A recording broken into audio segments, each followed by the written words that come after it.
하나님 말씀 함께 보겠습니다. 누가복음 13장 1절부터 17절까지만 함께 읽겠습니다. 누가복음 13장 10절부터 17절까지 말씀 함께 봉독하겠습니다. 예수께서 안식일에 한 회당에서 가르치실 때에 18해 동안이나 귀신 들려 앓으며 꼬부라져 조금도 펴지 못하는 한 여자가 있더라. 예수께서 보시고 불러 이르시되 여자여 내가 내 병에서 놓였다 하시고 안수하시니 여자가 곧 펴고 하나님께 영광을 돌리는지라. 회당장이 예수께서 안식일에 병 고치시는 것을 분내어 무리에게 이르되 일할 날이 엿새가 있으니 그동안에 와서 고침을 받을 것이요 안식일에는 하지 말 것이니라 하거늘 주께서 대답하여 이르시되 외식하는 자들아 너희가 각각 안식일에 자기의 소나 나귀를 외양간에서 풀어내어 이끌고 가서 물을 먹이지 아니하느냐.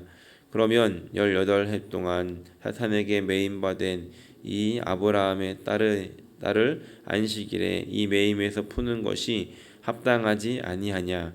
예수께서 이 말씀을 하심에 모든 반대하는 자들은 부끄러워하고 온 무리는 그가 하시는 모든 영광스러운 일을 기뻐하니라.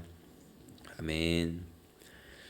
예수님께서는 제자들과 함께 예루살렘을 향해서 가십니다. 그리고 그 여정 속에서 많은 사람들을 만나서 말씀도 가르쳐 주시고 또 병도 고쳐 주시면서 하나님의 나라가 도래했다는 것을 알리셨습니다. 그리고 그 여정 속에서 안식일이 되면 근처에 있는 회당에 찾아가셔서 말씀을 전하시기도 했습니다.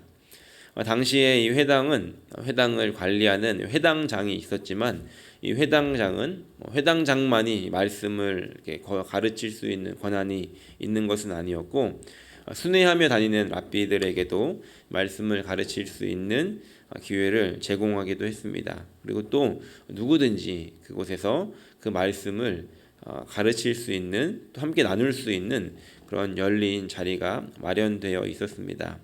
오늘 말씀도 그 여정 중에 안식일이 되어서 예수님께서 한 회당에 들어가셨고 그곳에서 일어났던 사건을 기록하고 있습니다. 10절과 11절에 보면 이렇게 기록합니다. 예수께서 안식일에 한 회당에서 가르치실 때에 18해 동안이나 귀신 들려 앓으며 꼬부라져 조금도 펴지 못하는 한 여자가 있더라. 예수님께서 그 회당에서 가르치시던 중에 18해 동안 귀신 들려 앓으며 몸이 굽은 채 살아왔던 한 여인을 발견하시게 됩니다. 누가 봐도 특이한 동작을 하고 있었고 또 몸이 불편한 것이 보였기 때문에 예수님은 쉽게 이 여인을 발견할 수 있었을 것입니다. 이 여인은 예수님에 대한 소문을 듣고 오늘 특별히 회당을 방문한 것인지 아니면 정기적으로 늘 이 회당을 안식일이면 변함없이 출석을 하고 있었는지 정확하게 알 수는 없지만 14절 말씀을 우리가 미루어 봐서는 이 여인이 갑자기 오늘 온 그런 특별 게스트가 아니라 그 마을에 살면서 자주 그 회당에 오는 여인이었다는 것을 생각해 볼 수 있습니다. 어찌되었든 그 안식일에 예수님께서는 이 여인을 만나셨고 이 여인이 예수님을 만난 것이죠. 예수님께서는 이 여인을 불쌍히 여기시며 이 여인의 이 어려움 속에서 이 질병 속에서 자유하게 하십니다. 이 여인은 예수님에게 병을 고쳐달라고 구하지도 않았고 또 예수님 앞에 나가지도 않았지만 예수님께서 먼저 이 여인을 알아보셨고 이 여인을 부르시고 그 병을 고쳐 주십니다. 13절 말씀에 이렇게 기록합니다. 안수하시니 여자가 곧 펴고 하나님께 영광을 돌리는지라. 예수님께서 12절부터 보시면 예수께서 보시고 불러 이르시되 여자여 내가 내 병에서 놓였다 하시고 안수하시니 여자가 곧 펴고 하나님께 영광을 돌리는지라. 예수님께서 이 여인에게 안수를 하시자 이 여인의 굽었던 허리는 펴졌고 이 여인은 하나님께 영광을 돌리며 찬양을 올려드립니다. 오늘 이 사건을 통해서 두 사람의 반응이 상반되게 나타나는데 오늘은 이 두 사람의 반응을 우리가 살펴보면서 우리에게 주시는 교훈이 무엇인지 함께 생각해 보려고 합니다. 두 사람은 다름이 아니라 이 병을 고침을 받았던 이 여인과 또 그것에 대해서 불만을 가졌던 이 회당장의 모습입니다. 먼저 이 여인의 모습을 보면서 우리는 이런 질문을 해볼 수 있을 것 같습니다. 이 여인은 이 회당에서 예수님을 만나고 또 예수님과 가깝게 있었음에도 불구하고 왜 자신의 병을 예수님께 고쳐달라고 하지 않았는가 하는 것입니다. 누가 봐도 중증에 해당하는 그런 상태였고 또 이미 이 여인은 예수님에 대한 소문을 들었을 텐데 당시 마을을 다니시면서 못 고치는 병이 없으시고 또 어떤 일들도 하실 수 있다라고 하는 예수님에 대한 소문을 충분히 들었을 것임에도 불구하고 이 여인은 예수님께 자신의 병을 고쳐달라고 구하지 않았다는 것입니다. 우리는 이 말씀 속에서 이 여인이 왜 그렇게 반응했는지를 찾을 수 있을 것 같습니다. 11절에 보면 18해 동안 이 여인이 이 병에 걸린 상태였다는 겁니다. 18해 동안 거의 20년에 가까운 시간 동안 이 여인은 이 병 속에서 살아왔다는 것이죠. 아마도 병이 걸렸던 초창기에는 여러 가지 방법을 동원해서 치료를 해보려고 했을 것입니다. 그럼에도 불구하고 방법이 없었고 이미 이 여인 스스로도 병이 오래되었기 때문에 이미 이 여인 스스로 어느 정도 그것이 자신에게 익숙해졌고 포기한 채 살다 보니까 어느새 이 꼬부라져 있는 자신의 모습이 익숙해져서 자신도 모르게 그냥 그렇게 살아가고 있는 것은 아니었을까 생각해 볼 수 있다는 것입니다. 우리는 삶 속에서 처음에 어떤 불편을 만나게 되면 처음에는 불편하지만 그 불편한 것들이 살다 보면 익숙하게 되고 적응이 되어지기 마련이라는 겁니다. 어떤 영상을 본 적이 있었는데 팔이 없는 어떤 그 여인이 어머니가 되어서 그 팔이 없음에도 불구하고 이 두 팔로 자녀를 키우는 그리고 요리를 하고 음식을 만들고 집안일을 하는 이 영상을 본 적이 있습니다. 사람은 누구나 어려움에 처할 수 있는 상황에서 시간이 지나면 그것이 익숙하게 되고 또 그것에 적응하면서 살아가게 된다는 것이죠. 이 여인도 마찬가지이지 않았을까 생각합니다. 허리가 고부라져서 펼치지 못하는 상태였지만 누가 봐도 중증의 상태였지만 이 여인 스스로는 그것이 익숙해져서 그렇게 살아가는 것이 자신에게 괜찮은 상태였다라고 생각했기 때문에 예수님을 만났을 때도 간절한 마음이 없었다는 것입니다. 그리고 이미 오랜 시간 동안 자신도 노력해봤지만 할 수 없었기 때문에 이것은 불가능한 것이다 라고 생각할 수도 있었다는 것이죠. 때로는 우리의 삶 속에서 익숙해져 버린 것들, 익숙해져 버린 그런 부족함들은 예수님 앞에서 기도할 필요를 못 느끼게 하는 것 같기도 합니다. 이런 것과 같은 것이죠. 나는 원래 그랬어. 우리 가족은 원래 그랬어. 저 인간은 원래 그랬어. 내가 20년을 꾸준히 봤는데 안 고쳐져. 이런 마음들이 있지 않을까 생각을 해보았습니다. 나 스스로도 포기해버린 그런 기도 제목들, 분명히 나에게는 기도의 제목임에도 불구하고 나에게 익숙해져서 나 스스로도 포기해버린 상태가 되어서 예수님에게 기도조차 하지 않고 있는 것들이 혹시 있지는 않았는지 돌아보는 아침이 되기를 소원합니다. 어쩌면 우리는 그것들에 대한 필요를 모르기 때문에 기도하지 않고 있을지도 모릅니다. 그리고 기도할 필요를 못 느낄 수도 있습니다. 하지만 오늘 말씀을 보면 예수님께서 그 여인의 필요와 부족함과 아픔을 먼저 아시고 찾아오셔서 그 여인을 불러 일으키시고 그 여인을 고쳐주셨던 것처럼 오늘 이 아침에 함께 기도하는 가운데 예수님께서 저와 여러분들을 찾아오셔서 지금 내가 무엇을 위해서 기도해야 되는지, 나도 놓쳐버리고 있었던, 나도 익숙해져 버려서 잊어버리고 있었던 그 기도 제목들에 대해서 깨우쳐 주시고 또 필요한 것들이 있다면 고쳐주시는 그런 역사가 오늘 저 여러분들의 삶 가운데 있기를 예수님의 이름으로 간절히 축원합니다. 두 번째는 이 사건에 대한 또 한 사람, 바로 회당장의 반응입니다. 이 회당장의 이 모습을 보면 참 안타깝습니다. 그런데 주위에 이런 사람들이 좀 이렇게 꼭 있지 않습니까? 그러니까 모든 어떤 일들이 잘 됐을 때 모두가 이제 막 축하할 때 삐딱하게 반응하는 사람들이 가끔씩 우리 주위에 존재하는 것 같습니다. 이 이야기를 뭐 이렇게 예를 들면은 좋을 것 같습니다. 우리 교회에 이 여인과 같은 분이 이제 출석을 하시는 겁니다. 그래서 누가 봐도 몸이 좀 불편해 보이신다. 그러면서 이제 휠체어를 타고 오시고 다른 분들의 도움을 받아서 교회를 출석하시는 분이 계셨는데 어느 날 부흥회를 한 겁니다. 부흥회를 하는데 강사 목사님께서 보시고서 우리는 이제 늘 보던 이렇게 뵀던 분이니까 익숙해졌는데 새로 오신 강사 목사님은 이게 좀 눈에 띄지 않겠습니까? 그래서 안수 기도를 해줬더니 싹 나와버린 겁니다. 그래가지고 몸이 자유롭게 되고 휠체어를 타고 왔다가 그냥 걸어 나가시는 장면을 우리가 만약에 보게 된 것이죠. 여러분들은 어떻게 반응하시겠습니까? 할렐루야 박수를 치고서 보통 이제 가서 축하도 해주고 하나님께 영광 돌리고 이게 정상적인 반응이지 않겠습니까?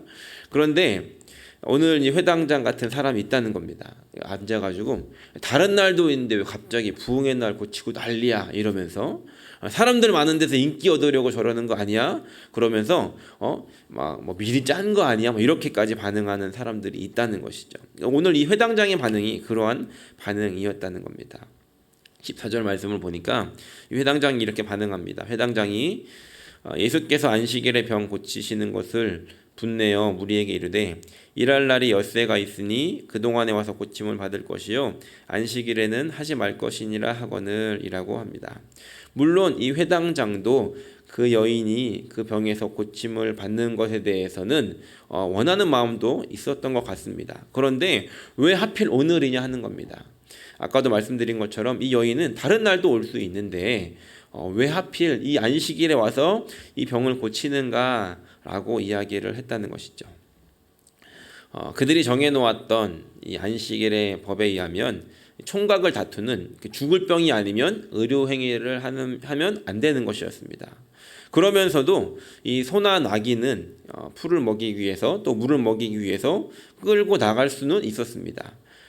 왜냐면 이제 소나 나귀가 배고파서 목말라서 죽으면 안 되니까 이런 것이었겠죠. 하나님께서는 안식일을 사람들에게 거룩하게 지키라고 명령하셨습니다.